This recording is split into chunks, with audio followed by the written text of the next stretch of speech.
as a unit rate. So we're focusing on the first bit of that. So it's just to use a conversion graph, and they're ever so straightforward.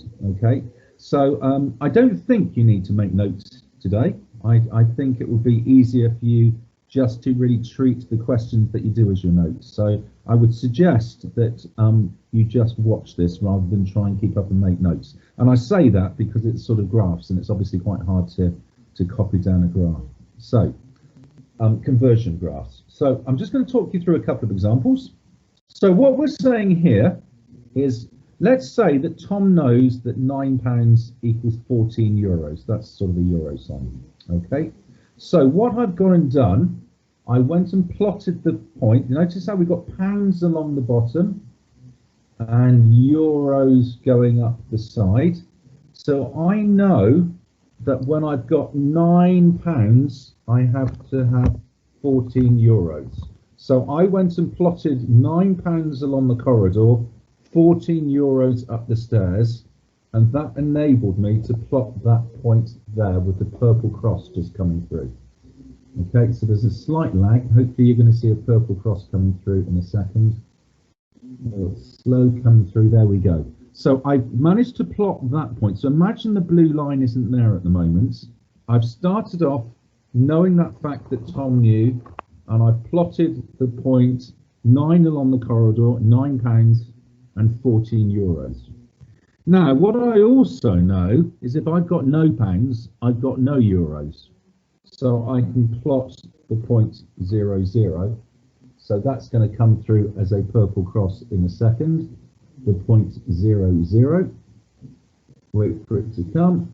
You don't want to get too far ahead of what you can see. Gosh, there's a real lag this morning at the moment. Hopefully that will improve. There we go. Hopefully you can see 0, 0 now. And then once I know 2 points, this is going to be a straight line. I've then got my ruler out, and then I've gone and drawn in that straight line. Now, once I've got a conversion chart, a conversion graph, I can work anything out I like. Now, these are all quite old-fashioned, really, something like this, because you would just use your phone now to convert things, but it's still in the syllabus, so we still need to do it. So I've done part A. I've used that information to draw a conversion graph to allow me to convert pounds to euros. All right, so 9.14, that had to be given to me, and 0, 0, well, if I've got no pounds, I've got no euros, and then draw the line in. Now, moving on to part B, use this graph to convert the following amounts into euros. So be careful you get this the right way around. For part B, we are being given the pounds, okay? So let's start off with the £3. So make sure you go along to pounds and you start at £3. Okay, now you would be doing this with a ruler. Obviously I struggle to do that accurately, but please, if you've run off the worksheet and you're doing these on the worksheet, the Dr. Frost questions in a minute, please use a ruler. So there's my £3. I then go up with the ruler until I hit my line, and then I go across with the ruler and I take a reading of euros.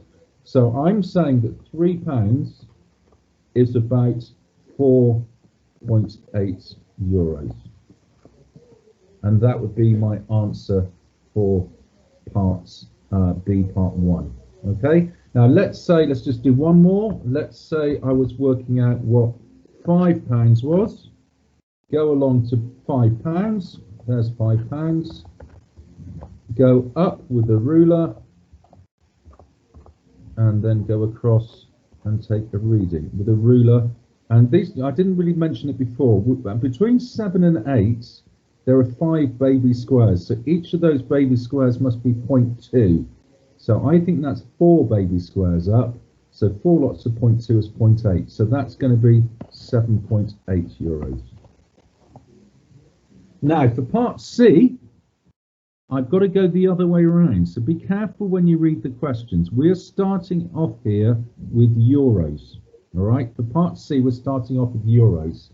So let's just go and take, for example, part 4, where we've got to convert 10 euros. So go and start off with the euros, go to number 10, and just repeat it the other way around. Oh, I forgot to say, it's nice to put the arrows on. So back to part B, put the arrow going up and then the arrow going across. So back to the one we're doing now in green. So I'm starting off with that 10 euros. Get your ruler out and go across until you hit the line.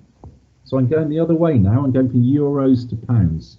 And then go down with a ruler, please.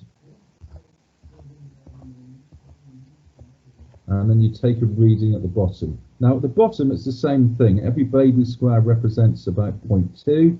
So I reckon that's 2 baby squares along. So that's going to be £6.20. And that's all there is to it, guys. Okay. The only time it can get a bit trickier is if they ask you to convert and the numbers that they are dealing with are bigger than the numbers on your conversion graph. So let's say, for example, I was being asked to convert 20 euros. Now, I can't go up to 20 euros. My graph only goes up to 15 euros. Okay, my graph only goes up to 15 euros. All right, again, it's just a bit of a lag here, so I'm just going to wait for it to catch up.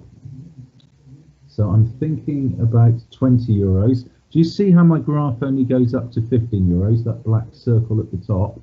So I can't actually draw this on. So I've just got to use another fact I know. Now I've just worked out in green that 10 euros was £6.20. So to work out 20 euros is twice the number of euros. It's going to be twice the number of pounds. So I'm going to do 2 lots of £6.20. All right, that's, the lights come back a bit. Yeah, there we go. So I'm going to do 2 lots of £6.20, and that would be £12.40. So I'm just going to run over that again. All right. If you can answer the question by using the numbers on your conversion graph, then do so. Just use a ruler, making sure you go the right way, either up and across or across and down. If the numbers are off your chart, then you're just going to have to be sensible, get something on your chart, and just use your proportion skills to figure it out. Now that's it, really, guys. Okay. I've got some other examples here. I mean, you could be going from miles to kilometers. You could be going from miles. You could be going from miles to kilometers.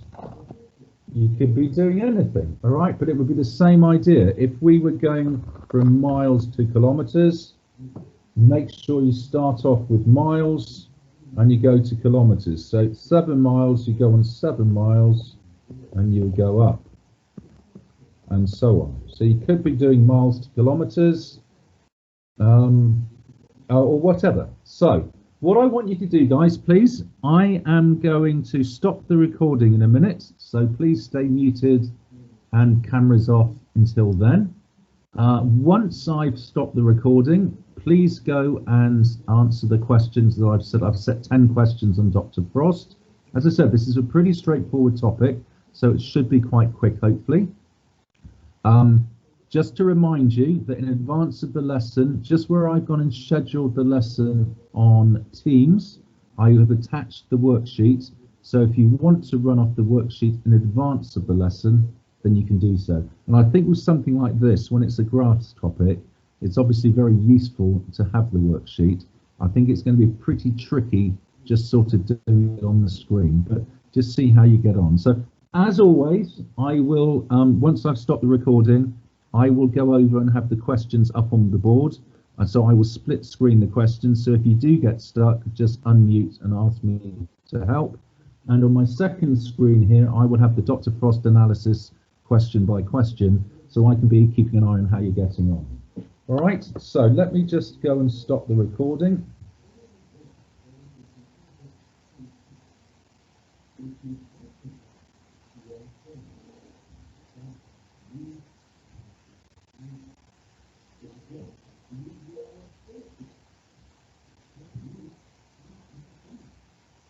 Okay, so let me see.